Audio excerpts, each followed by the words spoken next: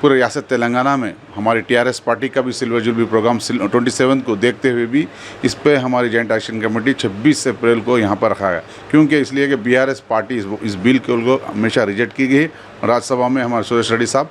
इसको मद्देनज़र देखते हुए हमारी पार्टी भी डिस्ट्रिक्ट्स पे भी जहाँ जहाँ से लोग माइनॉरिटी सेकुलर हिंदू भाई भी है उनको भी यहाँ पर इस मिलियन मार्च में बुलाया जा रहा। आप देखेंगे तारीख़ी मिलियन मार्च होगा। कई लोग कई अंदाज में कई जगह अपने अपने जोश और खरूज से जिस तरह होर्डिंग्स लगाए थे कई प्रोग्राम्स में, इसमें सिर्फ आवाम का जोश और खरूज दिखेगा उस दिन 26 अप्रैल को रोज़। आप इंशाल्लाह पूरे मीडिया आज प्रेसिडेंट ऑफ इंडिया की मोहर लग चुकी, एक गैजेट बन गई और एक लॉ बन गया जिसे वक्फ अमेंडमेंट एक्ट कहते हैं, और हम सख्त इस एक्ट की मुखालिफत करते हैं क्योंकि ये एक्ट अनकॉन्स्टिट्यूशनल है, डिविसिव है, पूरे हिंदुस्तान को पोलराइज करता है। आर्टिकल 14, आर्टिकल 25, आर्टिकल 26 का खात्मा करता है। इसी मौजू को लेकर जॉइंट एक्शन कमेटी के सदर मुश्ताक मलिक साहब के जानिब से तेलंगाना मार्च का ऐलान किया गया। 26 तारीख बरोज़ हफ्ता धरना चौक इंदिरा पार्क 2 बजे से लेकर 5 बजे तक। तो मैं सबसे गुजारिश करता हूँ बुज़ुर्ग हजरात से, नौजवानों से, ख़वातीन से, छोटे बच्चों से कि उस दिन आपको निकलना है और आपके एहतजाज को दर्ज करने का है, क्यों ये एहतजाज बीजेपी के ख़िलाफ़ है, आरएसएस के ख़िलाफ़ है, नरेंद्र मोदी के ख़िलाफ़ है। नरेंद्र मोदी का क्या कहना है कि हम इस एक्ट के ज़रिए से वक्त की एक ऐसे वक्त में जबकि उम्मत में इत्तेहाद और इत्तेफाक ज़रूरी है, गैर ज़रूरी अमूर को असल मसला बनाने के बजाय अहम मसाइल पर तवज्जो देना ज़्यादा ज़रूरी है। लेकिन ऐसा महसूस होता है कि उम्मत में इंतशार ख़त्म करने के लिए अभी मज़ीद संजीदा कोशिशों की ज़रूरत है। दरअसल वक्फ एक्ट के ख़िलाफ़ हैदराबाद में मुनक़िदा जलसे के बाद अज़ला में जलसों का इनेक़ाद अमल में लाते हुए मरकज़ी हुकूमत के ख़िलाफ़ एहतजाज दर्ज कराने की गर्ज़ से मुस्लिम पर्सनल कमेटी की जानिब से निज़ामाबाद में एक मुशावरती इजलास मुनक़िद हुआ। इजलास में कन्वीनर के नाम को लेकर इत्तफ़ाक़ राय न हो सका और इजलास दरहम बरहम हो गया और बग़ैर किसी मशवरे के इजलास अख्तिताम को पहुँच गया। ग़यास अहमद रशादी ने कन्वीनर की हैसियत से हाफ़िज़ मोहम्मद लईक़ ख़ान के नाम का ऐलान किया, जिस पर इजलास में मौजूद अफराद ने एतराज़ किया, नाराज़गी ज़ाहिर की। नाज़िम जमात इस्लामी ज़िला अब्दुर्रहमान दाऊदी ने ख्वाहिश की कि हर जमात से 2-2 अफराद को मुंतखब किया जाए और फ़ैसला उन पर छोड़ा जाए ताकि तमाम अफराद मिलकर कन्वीनर का मुत्तफ़िक़ा इंतख़ाब करें। इजलास में सियासी जमातों के कायदीन ने भी शिरकत की, लेकिन बग़ैर किसी बड़े फ़ैसले के इजलास अफरा तफरी में अख्तिताम को पहुँच गया।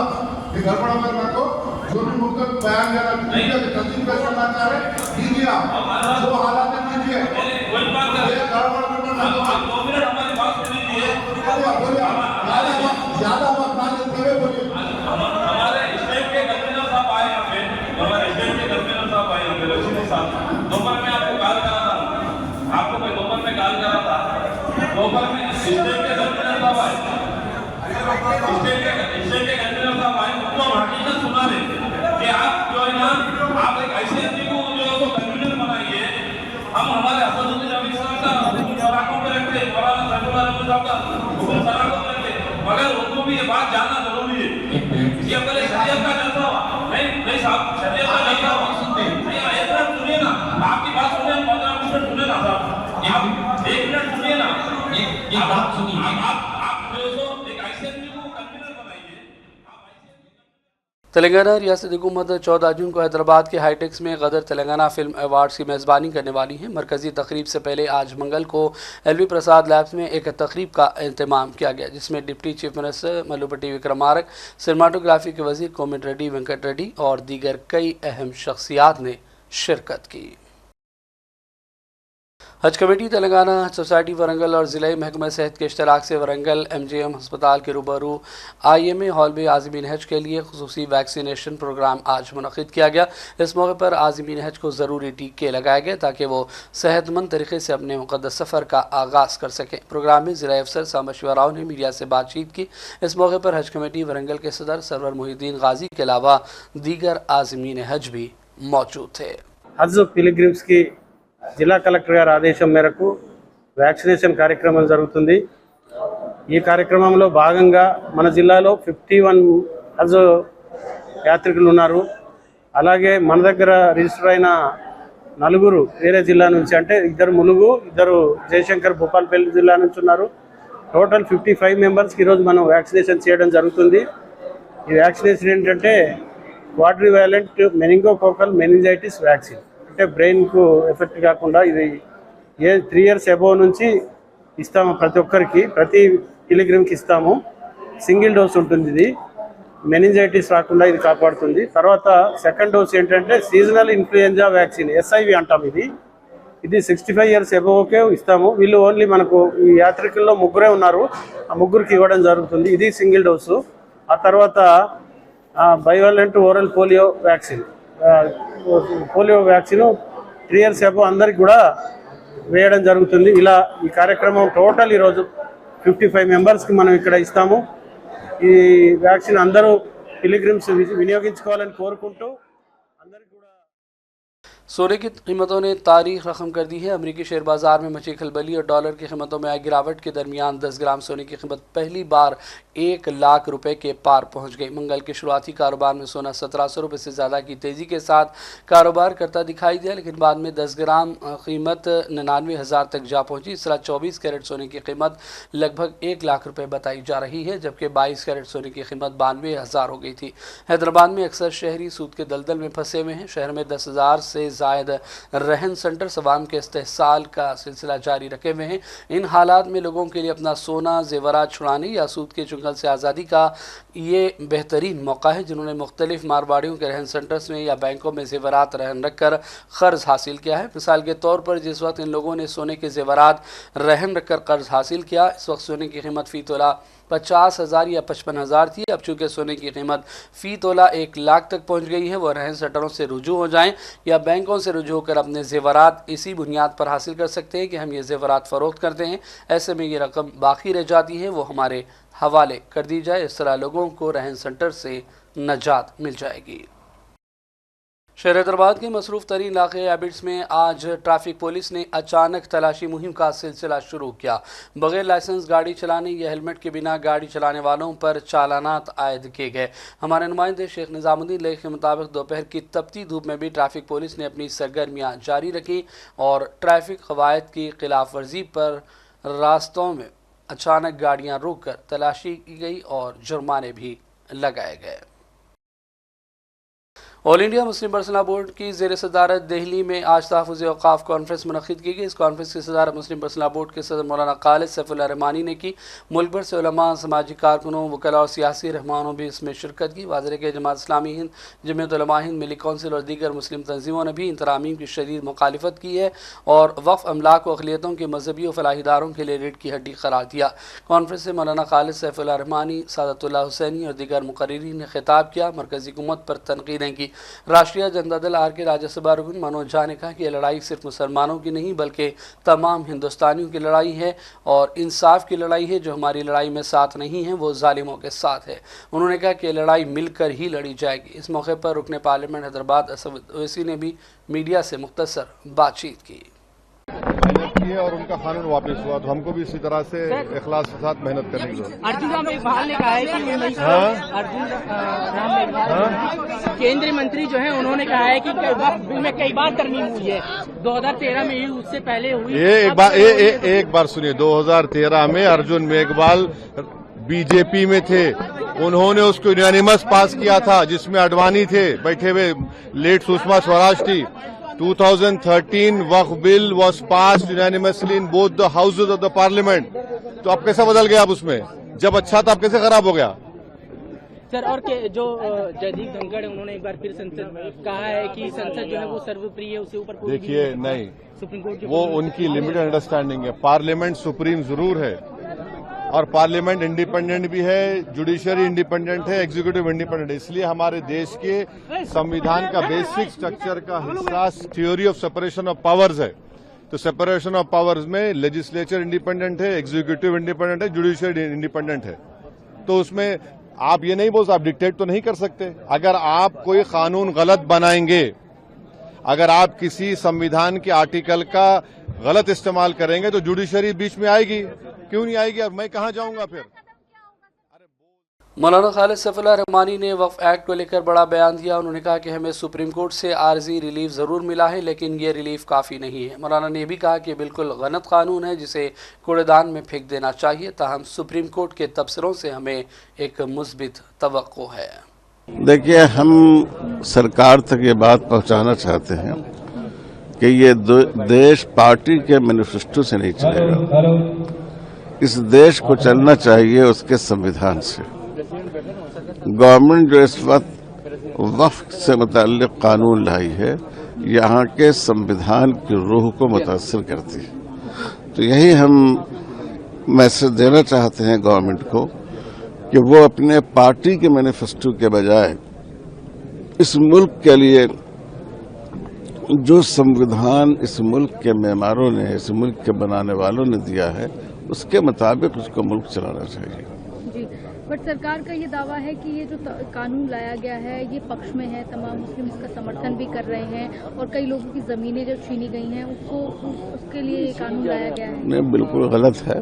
सबसे ज़्यादा ज़मीन तो गवर्नमेंट ने छीनी है। वक्फ की ज़मीनें सबसे ज़्यादा खुद गवर्नमेंट ने छीनी है और इसमें हरगिज़ ये मुसलमानों के पक्ष में नहीं है। न गवर्नमेंट पार्लियामेंट में बता सकी कि इसकी कौन सी दफ़ा है जिससे मुसलमानों को फ़ायदा होगा, न कोर्ट में इस बात को बता सकी। आप कह रहे हैं कि हमने इतनी तैयारी की है, इतने महीने तैयारी की है, और फिर भी जब गवर्नमेंट ने कोर्ट में सवाल किया गया तो आपने कहा कि 7 दिन का टाइम हमको दिया जाए तो हम बताएंगे। तो ये सब झूठ पर है कि कोई सच्चाई नहीं है। सवाल, अभी सुप्रीम कोर्ट में मामला है, अगर सुप्रीम कोर्ट भी साथ नहीं देता है और क्या फिर आगे अगला कदम होगा? नहीं, हमें इंशाअल्लाह पूरी उम्मीद है कि सुप्रीम कोर्ट इसमें इंसाफ से काम लेगा, और अगर इंसाफ से काम लेगा तो ज़रूर हमारे मौक़िफ़ को कबूल किया जाएगा। और बात करेंगे फ़लस्तीन के हवाले से। ज़ालिम इसराइली फ़ौज ने गज़ा पट्टी के ख़िलाफ़ नस्लकुशी की जंग आज भी जारी रखी। ज़ालिम फ़ौज ने आज दर्जनों छापे मारे और घरों को ढाने का काम किया, जबकि खुराक की बुनियादी अशिया के दाखिले पर पाबंदी बदस्तूर बरकरार है, जिसकी वजह से कहत के हालात हैं। तिबी ज़राए ने इत्तला दी कि आज मंगल की सुबह से ज़ालिम इसराइली फ़ौज की मुसलसल और पै पर दरपे बमबारी के नतीजे में कम से कम 24 फ़लस्तीनी बाशिंदे लुक़्मे अजल बन गए, जबकि मुतादिद इन हमलों में ज़ख्मी हो गए हैं। इसराइल में ज़ालिम वज़ीर-ए-आज़म नेतन्याहू की मुखालिफत में दिन ब दिन शिद्दत आती जा रही है। तल अवीव और दीगर इलाकों में मुजाहरे किए गए और नेतन्याहू से इस्तीफ़ा का मुतालबा किया जा रहा है। फ़लस्तीन से इसराइली रकमालियों की रिहाई के लिए कोशिशें करने नेतन्याहू पर इन दिनों दबाव काफ़ी बढ़ गया है। हमास के नरम रवैया और जंगबंदी की पेशकश को भी इसराइली वज़ीर-ए-आज़म नेतन्याहू ने ठुकरा दिया, जिसके खिलाफ इसराइली बाशिंदे खुद अपने ही वज़ीर-ए-आज़म नेतन्याहू के खिलाफ बड़े पैमाने पर एहतजाज कर रहे हैं। वज़ीर-ए-आज़म मोदी सऊदी अरब के दौरे पर पहुंच गए। जिद्दा में हुक्काम ने उनका इस्तकबाल किया। मोदी अपने 2 रोज़ा दौरे में सऊदी हुक्काम से मुलाकातें कर रहे हैं। इस दौरान बाहमी ताल्लुकात, इक़्तिसादी उमूर के अलावा आलमी सूरत हाल पर भी तफसीली तबादले ख़याल मुतवक्को है। 40 सालों में किसी हिंदुस्तानी वज़ीर-ए-आज़म का जिद्दा का ये पहला दौरा बताया जा रहा है। और अब आखिर में हेडलाइंस पर डालेंगे एक और नज़र। तेलंगाना के चीफ मिनिस्टर रेवंत रेड्डी का जापान दौरा जारी। हिरोशिमा पीस मेमोरियल पार्क पर दी हाजिरी। दूसरी जंग अजीम के दौरान एटम बम हमले के मुतासिरीन को पेश किया खिराज। तेलंगाना इंटरमीडिएट इम्तहानात के नतीजे जारी। डिप्टी चीफ मिनिस्टर मल्लू भट्टी ने जारी किया रिजल्ट। हमेशा की तरह लड़कियों ने किया शानदार मुजाहरा। सोने की कीमतों ने तारीख रकम कर दी। 24 कैरेट 10 ग्राम सोने की कीमत पहली बार 1 लाख रुपए के पार पहुंच गई।